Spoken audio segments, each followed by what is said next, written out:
ಶ್ರೀ ಗುರುಭ್ಯೋ ನಮಃ. ಸದ್ಗುರು ಶ್ರೀ ಸಾಯಿದೇವ ನಮಃ. ಕನ್ನಡ ನಾಡಿನ ಸಮಸ್ತ ವೀಕ್ಷಕರಿಗೆ ನಮ್ಮ ಈ ಒಂದು ಸನ್ಮಾರ್ಗ ಚಾನಲ್ಗೆ ಸ್ವಾಗತ. ಇವತ್ತಿನ ಈ ಒಂದು ವಿಡಿಯೋದಲ್ಲಿ ನಾನು ನಿಮಗೆ ತುಲಾ ರಾಶಿಯ ನವೆಂಬರ್ ತಿಂಗಳ ಸಂಪೂರ್ಣ ಮಾಸ ಭವಿಷ್ಯವನ್ನು ತಿಳಿಸ್ಕೊಡ್ತೇನೆ. ಬನ್ನಿ. ಮೊದಲನೇದಾಗಿ ನವೆಂಬರ್ ತಿಂಗಳ ತುಲಾ ರಾಶಿಯ ಸಂಪೂರ್ಣ ಮಾಸ ಭವಿಷ್ಯ ಹೇಗಪ್ಪ ಇದೆ ಅಂತಂದರೆ, ತುಲಾ ರಾಶಿಯವರ ವ್ಯಕ್ತಿತ್ವ, ವಿಚಾರಗಳು, ಹೇಳಿದ್ದನ್ನು ಮಾಡಬೇಕು ಅಥವಾ ಮಾಡೇ ತೀರಬೇಕು ಅನ್ನೋ ವ್ಯಕ್ತಿತ್ವ ಇರುವಂಥ ವ್ಯಕ್ತಿಗಳು ಆಗಿರ್ತಾರೆ. ನಂತರದಲ್ಲಿ ಇವರ ಮನಸ್ಥಿತಿ ಯಾವ ಥರ ಇರುತ್ತೆ ಅಂತಂದರೆ, ಯಾರೇ ಒಂದು ಕೆಟ್ಟ ರೀತಿಯಲ್ಲಿ ಅಥವಾ ಕೆಟ್ಟ ವಿಚಾರದಲ್ಲಿ ಇವ್ರ ಹತ್ರ ಮಾತಾಡಿದ್ರೆ ಇವರು ಅಲ್ಲಿಂದ ಹೊರ ನಡೆಯುವಂಥ ಕೆಲಸ ಮಾಡ್ತಾರೆ ಹೊರತು ಅವರಿಗೆ ಪ್ರತ್ಯುತ್ತರ ಕೊಡೋದು ಅಥವಾ ಅವ್ರು ಉತ್ತರ ಕೊಡಬೇಕು, ಅವ್ರು ವಿಚಾರ ಮಾಡಬೇಕು ಅನ್ನೋ ವ್ಯವಸ್ಥೆ ಮನಸ್ಥಿತಿ ವ್ಯಕ್ತಿಗಳಿಗೆ ಇರೋದಿಲ್ಲ. ಇವರ ವಿಚಾರದಲ್ಲಿ ಮೊದಲನೇದಾಗಿ ಪ್ರೀತಿ ಮತ್ತು ಕುಟುಂಬದ ವಿಚಾರ ನೋಡಬೇಕು ಅಂತಂದರೆ, ಪ್ರೀತಿ ವಿಚಾರದಲ್ಲಿ ಮನೆಯಲ್ಲಿ ಎಲ್ಲರಿಗೂ ಪ್ರೀತಿ ಪಾತ್ರರಾದ ವ್ಯಕ್ತಿಗಳ ಇವರಾಗಿರ್ತಾರೆ. ಇವರು ಏನೇ ಮಾಡಿದ್ರು ಕೂಡ ತುಂಬ ಸಾಫ್ಟ್ ನೇಚರ್ ಆಗಿರ್ತಾರೆ.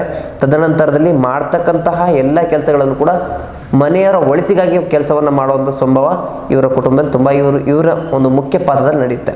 ಕುಟುಂಬದಲ್ಲಿ ಇವರ ಒಂದು ಮುತುವರ್ಜಿಯಿಂದ, ಗುರು ಹಿರಿಯರ ಆಶೀರ್ವಾದದಿಂದ ಇವರು ಎಲ್ಲ ಕೆಲಸಗಳನ್ನು ಗುರು ಹಿರಿಯರ ಇಟ್ಕೊಂಡೇ ಮಾಡುವಂಥ ಒಂದು ವ್ಯವಸ್ಥೆ ಮನಸ್ಥಿತಿ ಇವ್ರದ್ದಾಗಿರೋದ್ರಿಂದ ಯಾವುದೇ ಕೆಲಸದಲ್ಲೂ ಕೂಡ ವಿಘ್ನಗಳು ಬರೋದಿಲ್ಲ.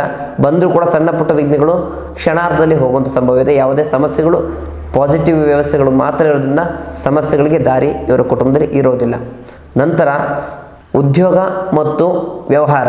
ಉದ್ಯೋಗದ ವಿಚಾರ ಅಂತಂದರೆ ಸ್ವಂತ ಉದ್ಯೋಗ ಆಗ್ಬೋದು ಅಥವಾ ಇನ್ನೊಬ್ಬರು ಇನ್ನೊಬ್ಬರ ಕೆಲಸ ಮಾಡೋ ವ್ಯಕ್ತಿಗಳಾದರೆ ಸ್ವಲ್ಪ ಈ ತಿಂಗಳು ನೀವು ಎಚ್ಚರಿಕೆಯಿಂದ ಇರೋದು ಒಳ್ಳೆಯದು. ಮಾಡಲಾರ ತಪ್ಪಿಗೆ ಶಿಕ್ಷೆ ಆಗುವಂಥ ಸಂಭವ ಈ ತಿಂಗಳು ನಿಮ್ಗೆ ತುಂಬ ಇದೆ. ಯಾವ ರೀತಿಪ್ಪ ಅಂತಂದರೆ, ನೀವು ಮಾಡದೇ ಇರೋ ಕೆಲಸಕ್ಕೆ, ಮಾಡದಿರೋ ತಪ್ಪುಗಳಿಗೆ ಶಿಕ್ಷೆ, ಹೊಣೆಗಾರಿಕೆ ನಿಮ್ಮದಾಗಲಿಕ್ಕಿದೆ. ಎಚ್ಚರಿಕೆಯಿಂದ ಸ್ವಲ್ಪ ನೀವು ಇರೋದು ತುಂಬ ಒಳ್ಳೆಯದಾಗುತ್ತೆ. ನಂತರ ವ್ಯವಹಾರದ ವಿಚಾರ ಯಾವತ್ತಂತಂದರೆ, ಯಾತನ ಲೇವಾದೇವಿ ವ್ಯವಹಾರ ಆಗ್ಬೋದು, ಹಣಕಾಸಿನ ವಿಚಾರ ಆಗ್ಬೋದು, ಹಣಕಾಸು ಕೊಟ್ಟಂಥ ವಿಚಾರ ಆಗ್ಬೋದು. ನಿಮಗೆ ಗಡಸಾಗಿ ಮಾತಾಡಿ ಅದನ್ನು ವಾಪಸ್ ಇಸ್ಕೊಳ್ಳೋಂಥ ಸಂಭವ ತುಂಬ ಕಡಿಮೆ. ನೀವು ಸ್ವಲ್ಪ ಸಾಫ್ಟಾಗಿ ಹೇಳಿ, ಆದಷ್ಟು ಇಸ್ಕೊಂಡ್ಬಿಡೋಣ, ಆಮೇಲೆ ಏನಾದರೂ ಆಗಲಿ, ಅವ್ರ ಹತ್ರ ಹೋಗೋದೇ ಬೇಡ, ಅವ್ರ ಸಹವಾಸನೇ ಬೇಡ ಅನ್ನೋ ನೇಚರ್ ನಿಮ್ಮದಾಗಿರೋದ್ರಿಂದ ಸ್ವಲ್ಪ ತಗ್ಗು ಬಗ್ಗಿನ ವಿಚಾರಗಳು ನಿಮ್ಮದಾಗಿರುತ್ತೆ. ಹಾಗಾಗಿ ಯಾವುದೇ ಸಮಸ್ಯೆಗಳಿಲ್ಲ, ವಿಚಾರಗಳಾಗುತ್ತೆ. ತಾಳ್ಮೆ ಹೊಂದಿರಲಿ. ತಾಳ್ಮೆ ಇದ್ದರೆ ನಿಮ್ಮ ಜೀವನದಲ್ಲಿ ಮಾಡ್ತಕ್ಕಂಥ ಎಲ್ಲ ವ್ಯವಹಾರಗಳು ಕೂಡ ಸುಲಭವಾಗಿ ಜೀವನ ಸಾಧಿಸ್ತೀರ. ಆರ್ಥಿಕ ಸ್ಥಿತಿಯಲ್ಲಿ ನಿಮಗೆ ಹಣಕಾಸಿನ ವಿಚಾರಗಳು ಯಾವ ಥರಪ್ಪ ಅಂತಂದರೆ, ನೀವೆಲ್ಲೇ ಹೋಗಿ ಏನಾದರೂ ಇನ್ವೆಸ್ಟ್ ಮಾಡಬೇಕು ಅಥವಾ ಸಾಲ ಮಾಡಬೇಕು ಅಂತ ಬಂದರೆ ನಿಮಗೆ ಬಹಳ ಸುಲಭವಾಗಿ ಹಣ ದೊರಕುತ್ತೆ. ಯಾಕಂದರೆ ನಿಮ್ಮ ಒಂದು ವ್ಯವಸ್ಥೆ ಆ ಥರ ಇದೆ. ಯಾವ ರೀತಿಯಪ್ಪ ಅಂತಂದರೆ, ಹಣಕಾಸಿನ ಆದಾಯದ ಮೂಲಗಳು ತುಂಬ ಬರುತ್ತೆ. ನಿಮಗೆ ಉಳಿತಾಯ ಅನ್ನೋದಿಲ್ಲ ಅಷ್ಟೇ. ಆ ಉಳಿತಾಯ ಅಂತಕ್ಕಂಥ ವ್ಯವಸ್ಥೆಗಳು ನಿಮ್ಮ ಜೀವನದಲ್ಲಿ ಆದರೆ ಎಲ್ಲವೂ ಸುಲಲಿತವಾಗಿ ನಿಮ್ಮ ಜೀವನ ಒಂದು ವ್ಯವಸ್ಥೆಯಲ್ಲಿ ಒಂದು ವಿಚಾರ ನಡ್ಕೊಂಡು ಹೋಗುತ್ತೆ. ಬೇರೆ ಸಮಸ್ಯೆಗಳು ಇಲ್ಲ. ಆದಾಯದ ವಿಚಾರ ಸ್ವಲ್ಪ ಎಚ್ಚರಿಕೆಯಿಂದಿರಲಿ, ಬೇರೆ ಸಮಸ್ಯೆಗಳಿಲ್ಲ. ಆರೋಗ್ಯದ ವಿಚಾರ ನೋಡಬೇಕು ಅಂತಂದರೆ, ಆರೋಗ್ಯದ ವಿಚಾರದಲ್ಲಿ ನಿಮಗೆ ಸ್ವಲ್ಪ ಸಣ್ಣ ಪುಟ್ಟ ಏರಿಳಿತಗಳು ಅನ್ನೋದಕ್ಕಿಂತ ಸ್ವಲ್ಪ ದೊಡ್ಡ ಮಟ್ಟದ ಏರಿಳಿತಗಳೇ ಆಗಲಿಕ್ಕಿದೆ.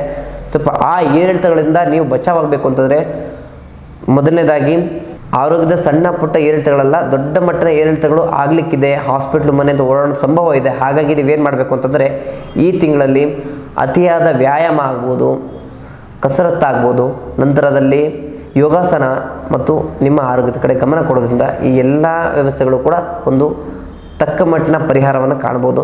ಈ ರಾಶಿಯವರಿಗೆ ಯಾವುದಪ್ಪ ಸುಲಭ ಮಾರ್ಗ ಅಂತಂದರೆ, ರವಿವಾರ ಸೂರ್ಯದೇವರಿಗೆ ಒಂದು ನಮಸ್ಕಾರ ಮಾಡೋದಾಗ್ಬೋದು, ಅಥವಾ ಬುಧ, ಹಣಕಾಸಿನ ಮೂಲ ವ್ಯವಸ್ಥೆ ಆಗಿರೋದ್ರಿಂದ ಬುಧನ ವಿಚಾರವನ್ನು ಮನಸ್ಸಲ್ಲಿಟ್ಟು ಪ್ರಾರ್ಥನೆ ಮಾಡ್ಕೊಳ್ಳೋದ್ರಿಂದ ಯಾವುದೇ ಸಮಸ್ಯೆಗಳು ಆಗೋದಿಲ್ಲ.